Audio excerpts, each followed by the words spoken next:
بسم اللہ الرحمن الرحیم۔ بقرعید کے دن جو اعمال مسنون ہیں،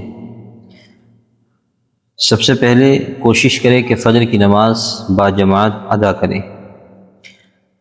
اسی طرح سے غسل مسنون کریں، اور تیسری جو سنت ہے، اچھا لباس جو اپنے پاس ہو زیب تن کریں۔ اگر نیا لباس ہے تو بہت عمدہ، اور اگر نیا لباس نہ ہو تو جو اپنے پاس رکھے ہوئے کپڑے ہیں ان میں سب سے اچھے جو کپڑے آپ کو لگتے ہوں وہ زیب تن کریں، پہنیں۔ اسی طرح خوشبو لگائیں۔ عید کی نماز عید گاہ میں ادا کریں۔ اسی طرح کوشش کریں ایک راستے سے جائیں اور دوسرے سے واپس آئیں۔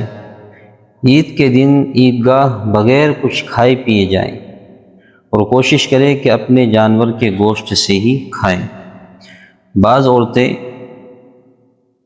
عید کے دن روزہ رکھتی ہیں، اور وہ آدھے دن کا روزہ رکھتی ہیں، تو یاد رکھیے کہ عید کے دن روزہ رکھنے کا کوئی تصور نہیں ہے، بلکہ ان دنوں میں اگر کوئی روزہ رکھتا ہے تو روزہ رکھنا بالکل بھی جائز نہیں ہے، وہ اللہ کی مہمان نوازی سے اعراض کرتا ہے۔ اس لیے کہ عید کے دن تمام مسلمین اور جو اہل ایمان ہیں وہ اللہ کے مہمان ہوتے ہیں، وہ اللہ کے دسترخوان سے کھاتے ہیں۔ تو اگر کوئی روزہ رکھے گا تو یہ اللہ کی مہمان نوازی سے اعراض آئے گا، اس لیے اس دن روزے کا کوئی تصور نہیں ہے۔ ہاں، اتنی بات ہے کہ قربانی کے دن اپنے جانور کے گوشت سے ہی کھانا چاہیے، یہ سنت ہے۔